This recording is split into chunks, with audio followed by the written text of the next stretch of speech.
Hello po mga kababayan. Magbabasa lang po ako ng comment do sa aking mga post. At shout out po sa mga nanonood ng aking video. Salamat po sa mga nakaka-appreciate ng aking mga videos. Gusto ko lang din pong batiin ang mga nanonood na mga nasa ibang bansa, yung ating mga OFW dyan na ginagawang inspirasyon ang panonood sa mga charity vlogging. Tayo pong mga charity viewer, ang ambag po natin sa panonood ng mga charity vlogger ay yung panunood natin ng walang skip ads. Kasi para po makatulong din tayo sa kanila.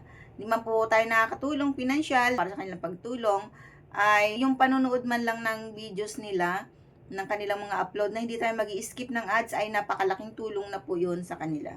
Magpapaalam muna ako kay Sir Paul.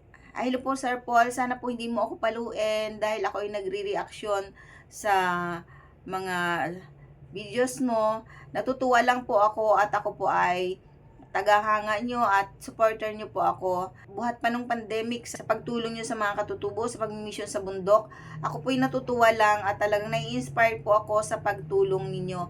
Lalo na po doon sa mga pag-ahon-ahon nyo sa bundok.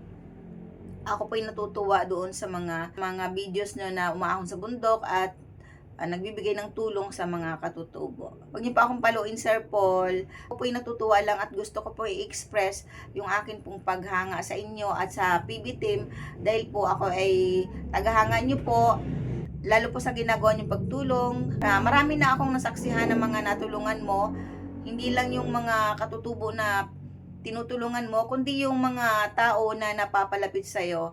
Katulad halimbawa ng mga gumagawa ng mga pabahay, nasusubaybayan ko po sila yung gumagawa ng pabahay, tapos yung natutulungan mo sila sa paggawa nila ng content na nagbablog na rin sila. Ako'y natutuwa po doon, Sir Paul.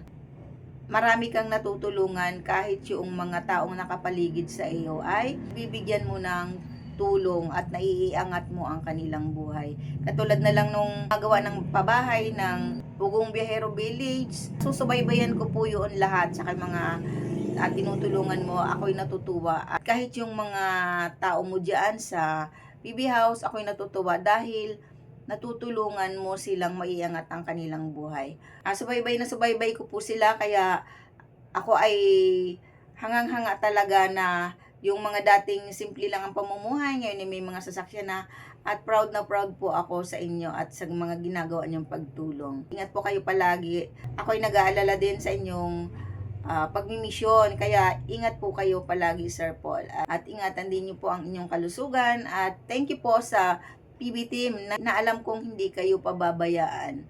Yung mga kasama niyo po sa pagmimisyon na napakababait at alam ko pong hindi ka pababayaan. Thank you rin kasi nandyan na yung iyong kapatid. Hello po, Sir PBONJ.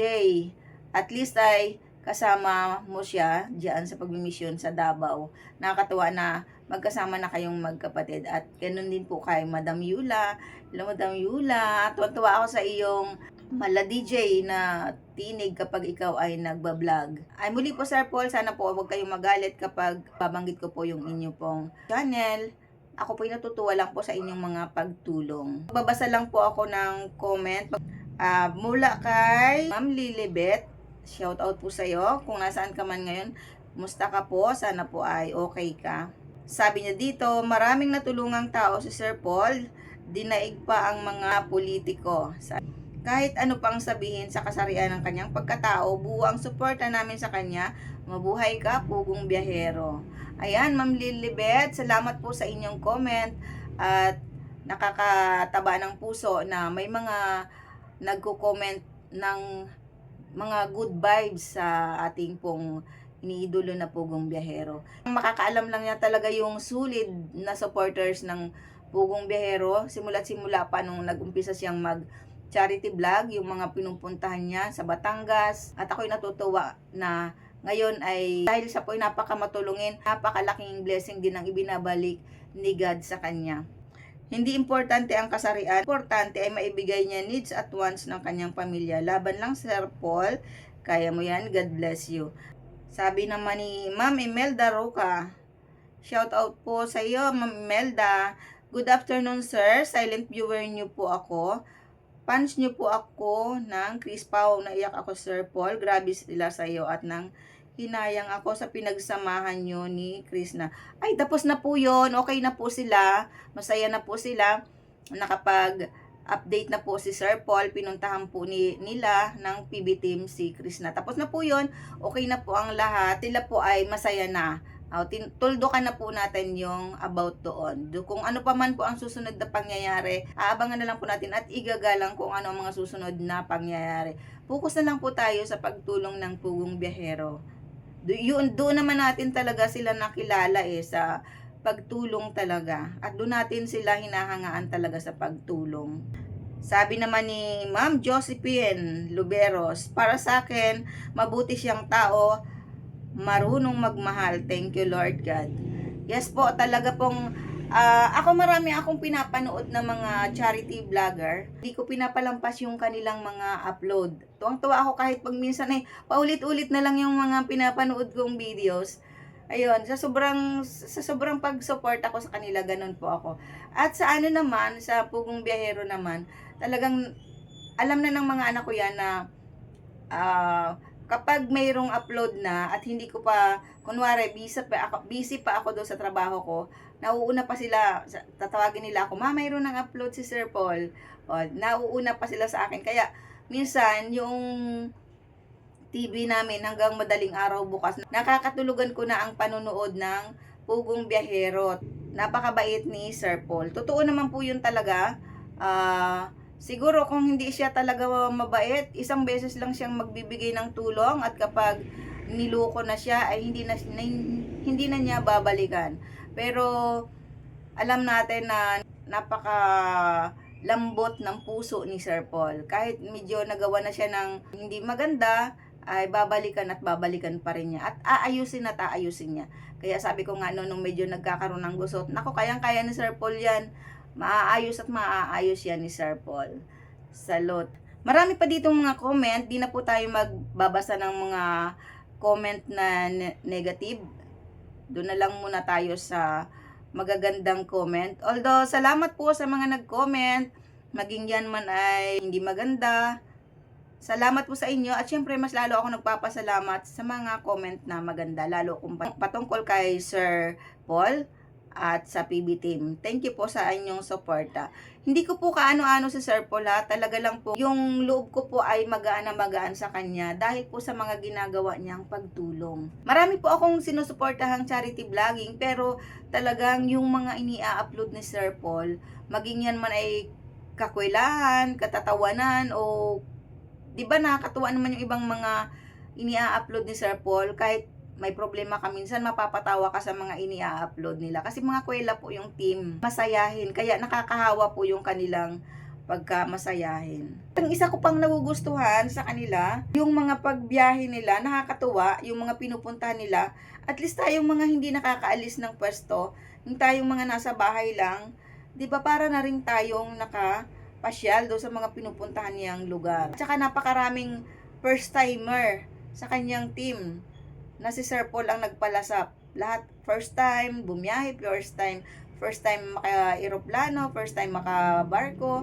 Marami sa PB team at marami sa mga tinutulungan niya ang pinalasap ni Sir Paul ng first time. Kahit hindi sa mga beneficiaries, maging doon sa kanyang team, nakakatuwa yung mga ginagawa niyang pag-aalalay doon sa mga at nakakatulong din yon para makita natin na may mga tao pala sa mga liblib na lugar na nangangailangan ng pagtulong katulad ng mga pinupuntahan ni Sir Paul.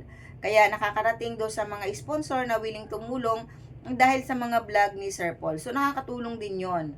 Kasi mayroong mga lugar na talagang sobrang layo, yung halos ilang araw sila doon na nag-i-stay kasi hindi kaya ng balikan lang. Doon sila naggagawa ng tent, nagkakamping sila doon. Although ang gobyerno naman ay tumutulong, nang dahil sa mga video ni Sir Paul, nakikita ng mga nasa itaas at ng mga nasa gobyerno, kung gusto nilang tumulong, hindi naman siguro mapipicture sa Net25 sa Sir Paul kung hindi maganda yung kanyang ginagawa, diba? Sa mga supporter ni Sir Paul, Alam kong napanood niyo yan kung talagang taga-subaybay niya kayo. Na-feature na yan sa Net25. Kung hindi pa, hanapin niyo lang. Na-interview yan sa Net25 si Sir Paul. Subaybay na subaybay ko yan. At ko na tong babasahin na comment. Sabi ni Ma'am Susan, support pa din ako sa PB Team hanggang sa dulo mula noon hanggang ngayon. Go lang PB Team. Ingat lang lagi sa bawat lakad nyo at sana ay magkaayos pa din kayo. Thank you Ma'am Susan sa inyo pong napakagandang comment. Muli po Sir Paul, pasensya na po sana po ay hindi nyo masamain yung akin pong pag-reaction. Sa mga comment naman ako nag-reaction ay sana po ay hindi nyo masamain at hindi kayo magalit sa akin. Hiningi ko po ang inyong permiso. Salamat po. At sana po ay hindi nyo ako paluin. At sa mga taga-subaybay ng PB Team, salamat po at sana po ay love lang tayo. At anyway, lahat naman tayo ay may karapatan mag-opinion. Lahat tayo ay pwedeng mag-express kung anong nararamdaman natin. Basta ako humahanga kay Sir Paul sa kanyang ginagawang pagtulong, pati na sa kanyang PB Team. Thank you all for watching this here video.